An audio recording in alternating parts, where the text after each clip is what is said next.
One in every 3 people over the age of 40 gets a blood test and walks out of their doctor's office with a lifetime prescription for statins. No explanation, no alternatives, no conversation about what caused the problem in the first place.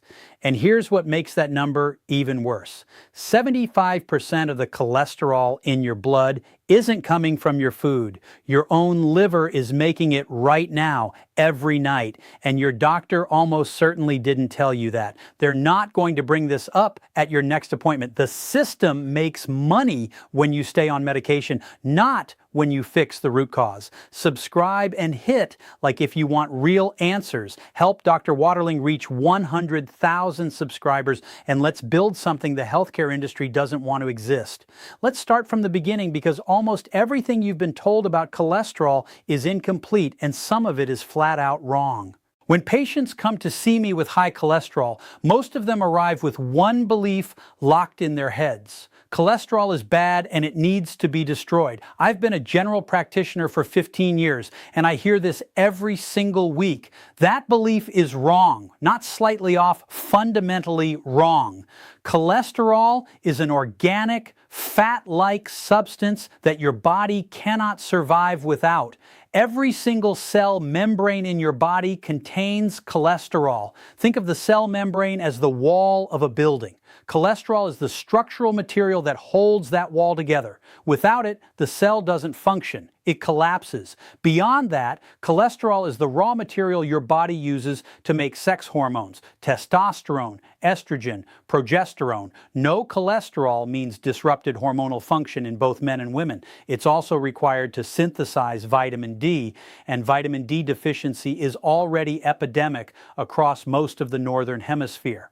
On top of that, your digestive system needs cholesterol to produce bile acids, the compounds that allow your intestines to break down and absorb dietary fats. Eliminate cholesterol entirely, and your digestion stops working properly. So the goal was never to eliminate cholesterol. The goal is to understand where the excess comes from and control it intelligently. Here's the fact that changes everything. 25% of your cholesterol comes from food, exclusively from animal products like meat, eggs, dairy, and animal fat. No plant food contains cholesterol. Not avocado, not nuts, not olive oil, regardless of how much fat they contain. But 75% of your total cholesterol, 3 out of every 4 molecules, is manufactured inside your own body, primarily by the liver, partly by intestinal cells, skin cells, and adrenal glands. That number matters enormously. It means that even if you go completely plant-based,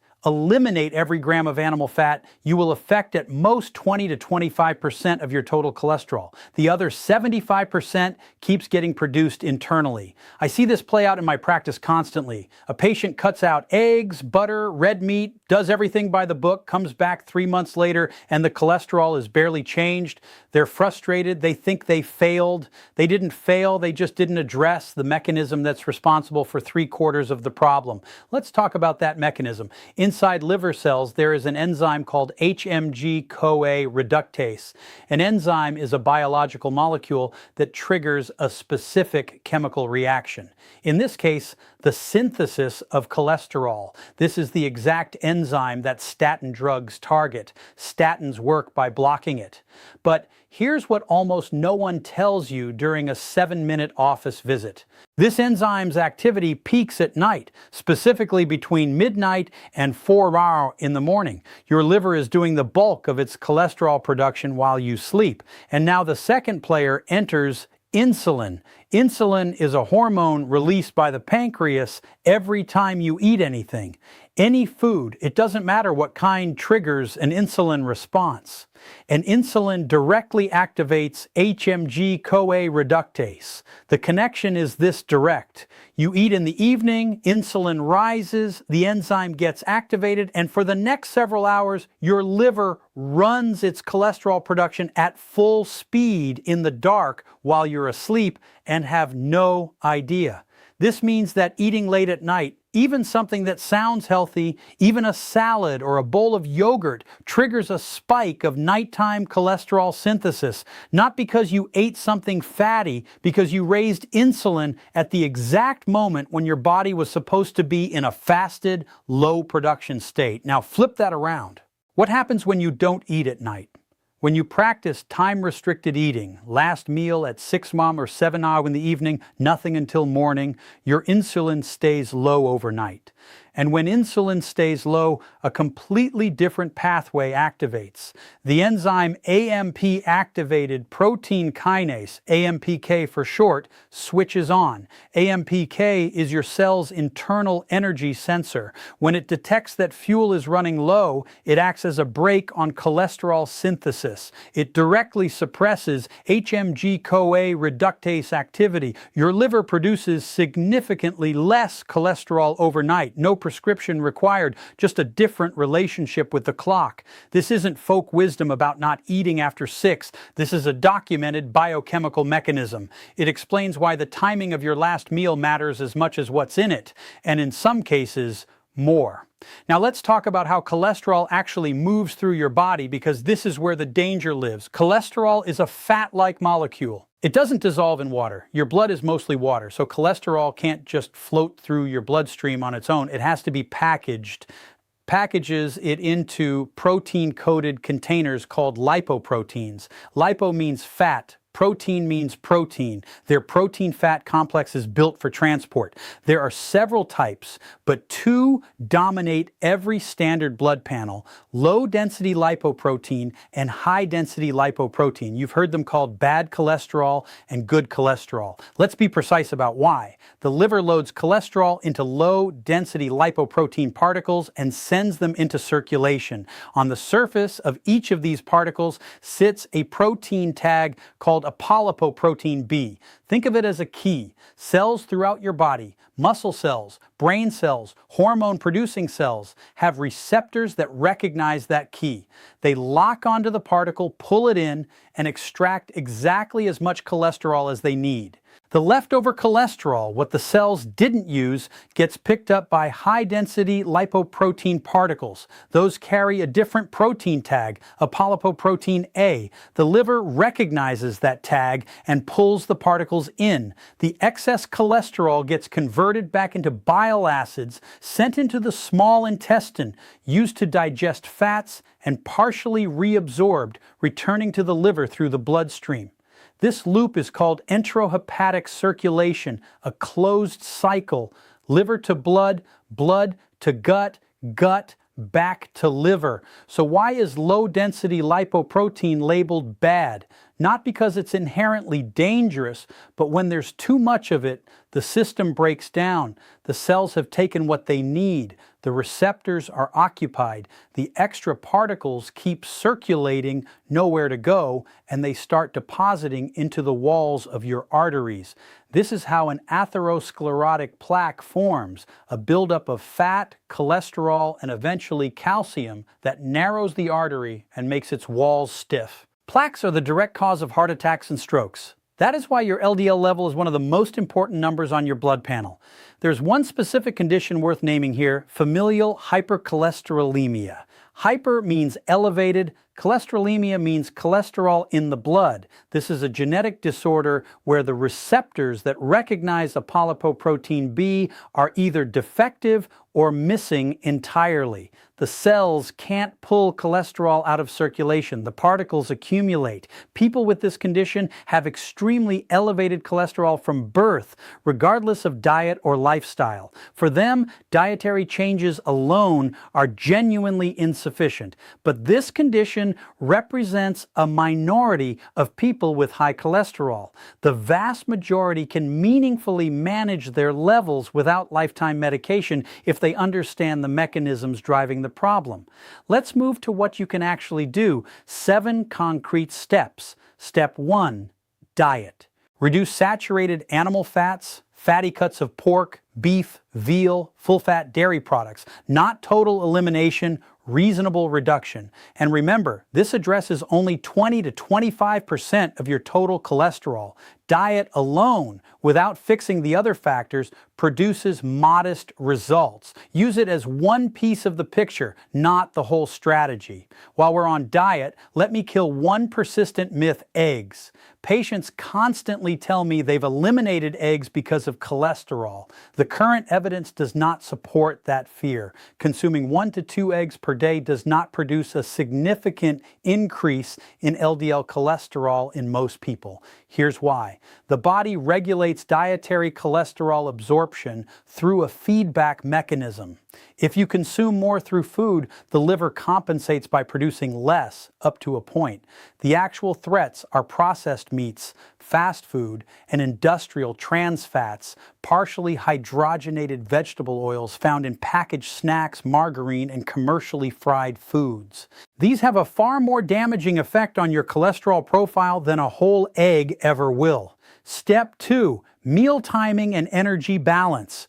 2 rules. Rule 1, stop eating by 6 hours or 7 hours in the evening. Maintain a minimum 12-hour overnight fast. This is what keeps insulin low during the night and activates AMPK, the natural brake on cholesterol synthesis. Rule 2, maintain a negative or neutral energy balance. Spend as many calories as you consume or more. This sounds obvious. It is not being followed. When you consistently eat more than you burn, insulin stays chronically elevated, continuously stimulating HMG-CoA reductase. No supplement, no herb, no dietary tweak compensates for that. This is the foundation. Everything else builds on top of it. I see patients who take every supplement on this list, follow every rule, but they're still eating more than they burn. Nothing works. This is the reason. Step 3, soluble fiber. Fiber refers to plant material that your digestive system cannot break down.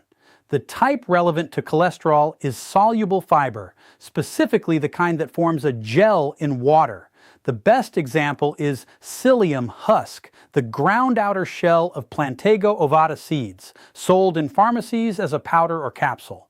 When psyllium reaches your small intestine, it swells and forms a viscous gel that physically traps bile acids, the cholesterol-carrying compounds circulating in your gut, and carries them out of your body in stool instead of allowing them to be reabsorbed. What happens next is exactly what you want. The liver is now short on recycled cholesterol. It needs to replenish its supply. So it upregulates its LDL receptors. It builds more of the docking stations that pull low-density lipoprotein particles out of circulation. Your blood LDL drops because the liver is actively extracting more of it. Completely natural, no pharmaceutical required. Psyllium works well for nearly everyone. Unlike fermentable fiber, the kind in legumes, cabbage, and onions, which intestinal bacteria break down and which causes bloating and gas in many people, psyllium passes through unfermented. It doesn't cause the same discomfort. Start with 1 TSP per day with a full glass of water. Gradually increase to 2 or 3 teaspoons. Without adequate water, psyllium becomes dense and can cause constipation rather than the effect you're after. Step 4, omega-3 fatty acids. These are a specific class of polyunsaturated fats that your body cannot synthesize on its own. You have to get them from food or supplements. Clinical research shows that regular omega-3 intake reduces cholesterol levels by approximately 23%. The mechanism is direct. Omega-3 fatty acids suppress the activity of HMG-CoA reductase, the same liver enzyme that makes cholesterol, the same one statins target. Best dietary sources are fatty marine fish, salmon, mackerel, herring, sardines, and seafood in general. If fish isn't a regular part of your diet, omega-3 capsules are a reasonable alternative. One critical point about omega-3, the effect does not appear quickly. It takes a minimum of 1 month of daily use for any meaningful change, and the full benefit typically emerges over 2 months or more. The reason is biological. Your body needs time to incorporate these fatty acids into cell membranes and shift the enzymatic balance. If you took omega-3 for 2 weeks and stopped because nothing happened, you didn't give it enough time. Step 5, visceral massage. This one surprises people, but the mechanism is straightforward. Gentle mechanical pressure applied to the abdominal organs through the abdominal wall improves blood flow to the liver, pancreas, and intestines. Better circulation in the liver normalizes its metabolic activity, including a reduction in the rate of LDL synthesis. This is not a replacement for the interventions I've already described. It's an adjunct, something that enhances the overall effect when layered on top of the other steps. It's particularly useful for people with sedentary lifestyles whose abdominal circulation is chronically sluggish. Step 6. Physical activity. This is not just general wellness advice. It's a specific biochemical lever. Regular aerobic exercise, walking, swimming, cycling, raises your HDL, the high-density lipoprotein that carries excess cholesterol back to the liver for processing. The higher your HDL, the more efficiently your body clears the excess. Aerobic activity also directly reduces fasting insulin levels, which reduces the ongoing stimulation of HMG-CoA reductase. The minimum effective dose is 30 minutes of moderate activity 5 days per week. That's it. And the majority of people with high cholesterol are not doing even that. Step 7, total caloric control. I'm returning to this because it cannot be said once and left behind. You can follow every step above, eat well, take psyllium, take omega-3, exercise, but if you are consuming more calories than you spend, your insulin will stay elevated, your liver will stay in production mode, and your cholesterol will stay high. This isn't my opinion. It is the biochemistry of metabolism. Weight loss alone, without any other intervention, often normalizes cholesterol. Not because the person ate less fat, because lower body weight means lower insulin, reduced liver burden, and improved lipid metabolism across the board. Now here's something clinically significant that I want you to understand. Your body's response to every single one of these interventions changes with age. After the age of 45, the baseline activity of HMG-CoA reductase increases. Hormonal shifts compound this. In women, estrogen declines, and estrogen was actively protecting the vascular system. In men, the testosterone profile shifts in ways that affect lipid balance. Getting your cholesterol down without medication in your 50s is harder than doing it in your mid-30s. It is absolutely achievable, but it demands more consistency, more time, and a tighter approach to all 7 steps simultaneously. The older you are, the less room there is for half measures. How old are you? Drop your age in the comments. I want to see who this video is actually reaching, because the answer to that question shapes everything I cover next. Here is your practical plan.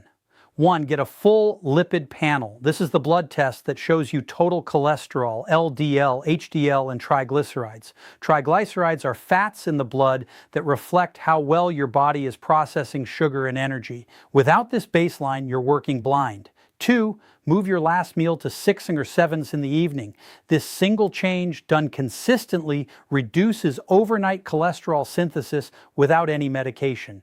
3. Cut industrial trans fats, fast food, and processed meats out of your diet. Limit saturated animal fat. Don't obsess over eggs. 4. Add psyllium husk 1 to 2 teaspoons daily with plenty of water. 5. Start omega-3 and commit to at least 2 months before evaluating whether it's working. 6. 30 minutes of walking or other aerobic activity 5 days a week. 7. Get honest about how much you're eating versus how much you're burning. If you're in a consistent caloric surplus, everything else is secondary. This is not a 2-week protocol. This is a system. It requires consistency over weeks and months, but the outcome, normal cholesterol without a lifetime prescription, without permanent drug dependency, is absolutely worth the effort.